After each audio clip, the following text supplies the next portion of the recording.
I'm Dana Denha, and you're watching FYI. Balls were flying, shots were scoring, and wheels were rolling at Chrysler Arena during an exciting matchup. Jill Andrews has all the heart-pounding details. United they stand and divided they ball. Veterans took their rivalries to the court at the University of Michigan Army vs. Navy wheelchair basketball game. What's going on here is an exposure to wheelchair basketball to give the Army and Navy an understanding of what it's like to be in a wheelchair and how great the sport is.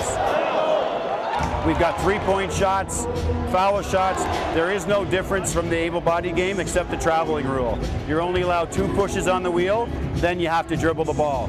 So you can't simply have the ball in your lap and just fly all around like a bee on the court. You actually have to dribble the basketball. The chair is different than a hospital chair. It has no brakes on it. It's extremely fast. It can turn on a dime. It's made to suit each person's body. They're high-performance vehicles. And after a while, once you watch the game, you don't even notice the chair. You simply notice the athleticism of the athletes. Relying on their teammates just came natural in this battle of the boards.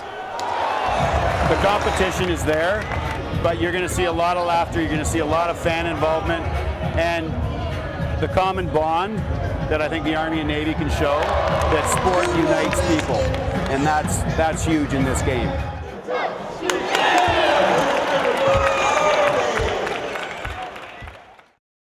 Stay tuned, and we'll be back shortly with more news and information.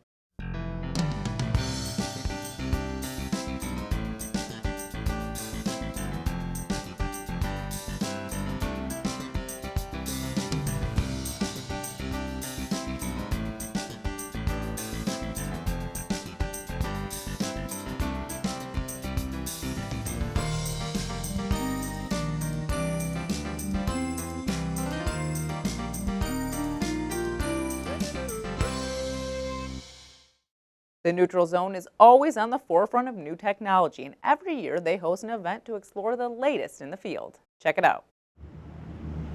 The Neutral Zone's annual DIY zone focused on make it, take it activities. Neutral Zone is developing a larger bridge between art and technology. Really what we've been doing is listening to what the teenagers and young people in our community want and need.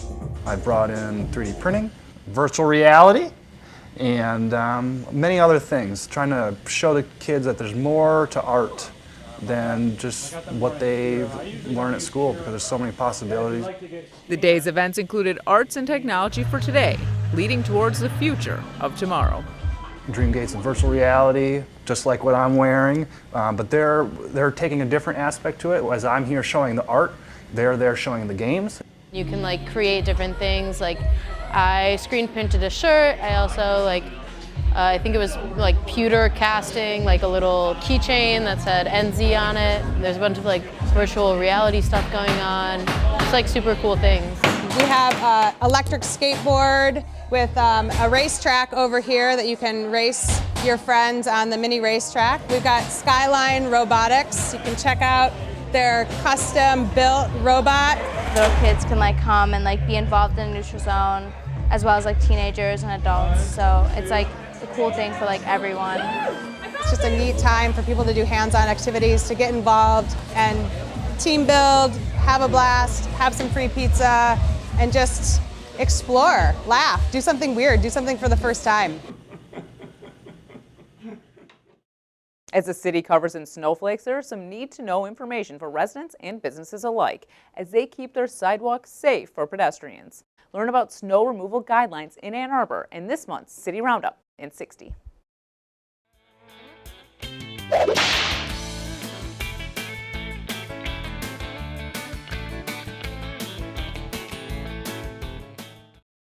Hello, my name is Robert Keller with the City of Ann Arbor. Winter means snow and ice, and that makes it hard for people to get around the city, especially pedestrians.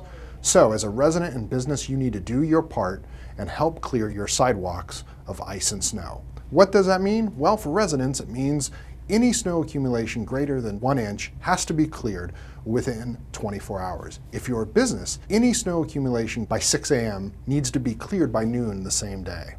So help do your part, clear your adjacent sidewalks, crosswalk ramps, and any concrete bus stops that may be adjacent to your property, and help make it easier for people to get around the great city of Ann Arbor.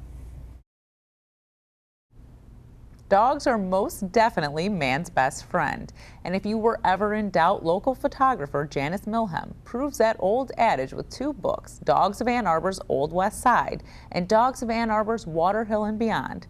The books are filled with images of dogs and their doting parents. Joining me is a creator of these one-of-a-kind books about the dogs that walk our city streets, Janice Milhem. Welcome to the show, Janice. Thank you, Dana. Glad to be here. So first, let me find out a little bit about your background, how you ended up in photography, and then on the path of parents and their dogs. Well, it's a roundabout way. When I was in high school, I was an avid artist. I lived in the Chicago suburbs. I used to take the train down to the city and take art classes at the Art Institute. And I had a camera, one of my dad's old Brownie cameras, and I went around the city and I took a lot of pictures. I like to take pictures of different parts of little niche groups. So that kind of went aside. Once I graduated from college, I took a business path, and I worked at several consumer product companies in the area of sales, also business services. I worked with a lot of people who were creative when I was in the marketing era, and worked in a small agency. And my passion of photography grew. A few years ago, I left the corporate world, and I decided to go out and start photographing. I started to build up some clientele in the area of editorial work and some commercial work. And about a year and a half ago, I had a little blip in my career. I had to go down to Texas to take care of an ailing parent. And that in itself, a lot of people have to do those kind of things, but it turned out to be an amazing shift in the way I handled the camera. Mm-hmm.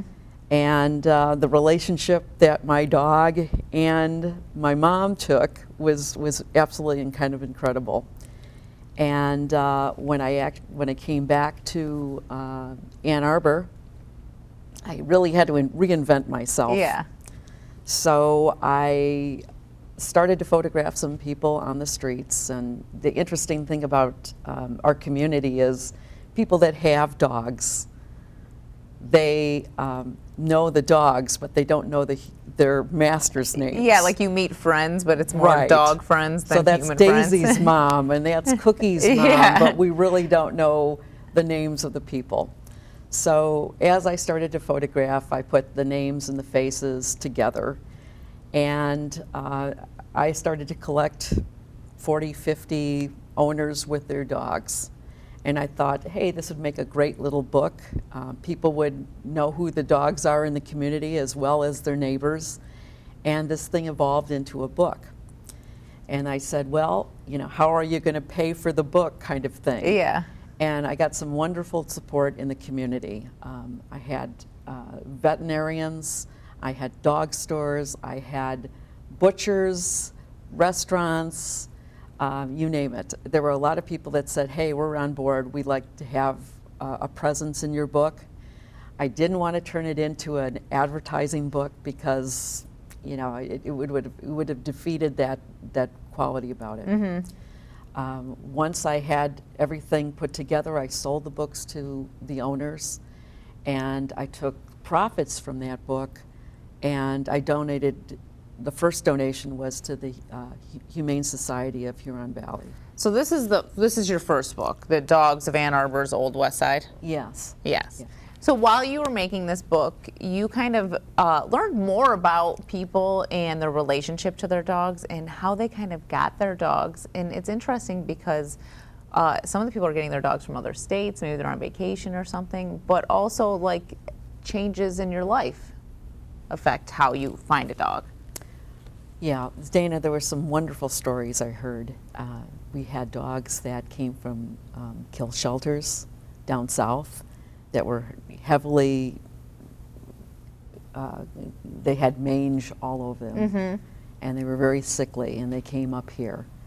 And those dogs really, you can really tell in their eyes how much they love their owners and how they brought them to a better place.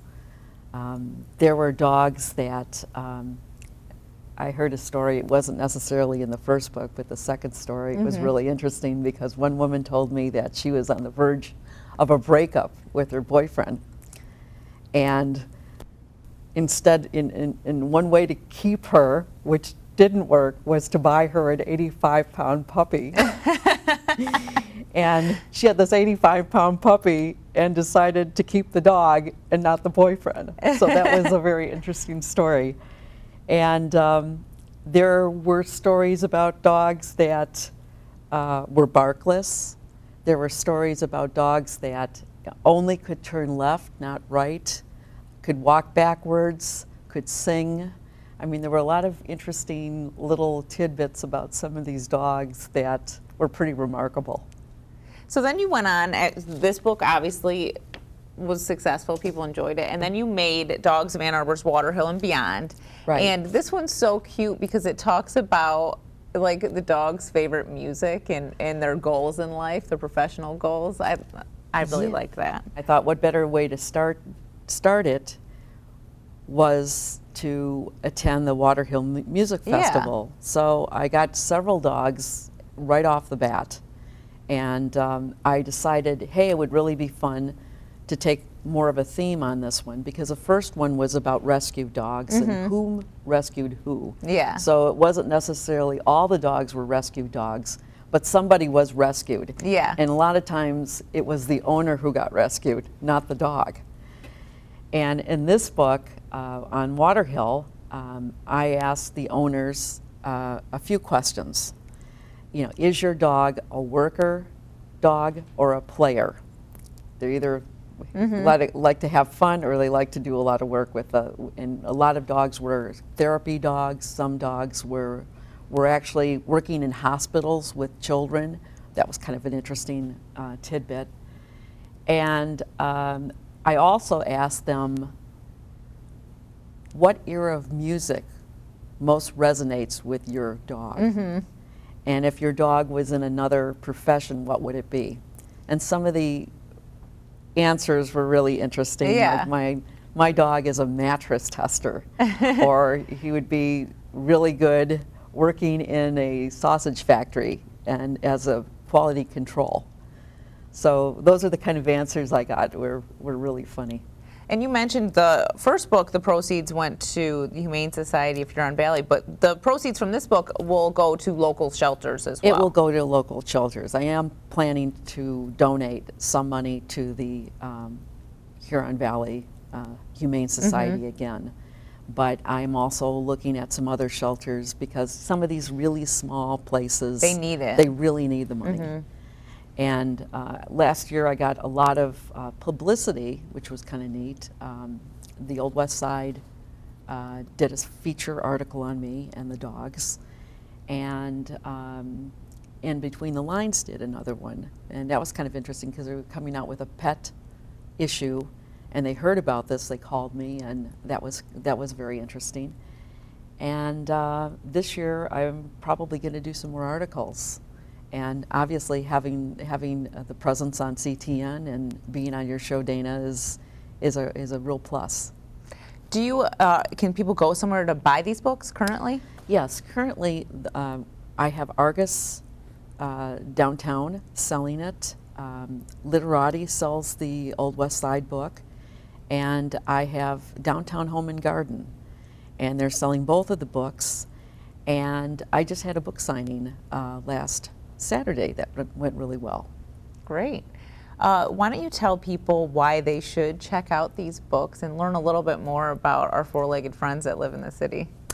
Well, I think that a lot of people, when they do see the books, they get excited and they say, oh my gosh, I've seen that dog down the street all the time, and I didn't know that, you know, this little tidbit of information. Or they can put the neighbors and their dogs together at that point. Thank you, Janice, and I can't wait to see what's next for you.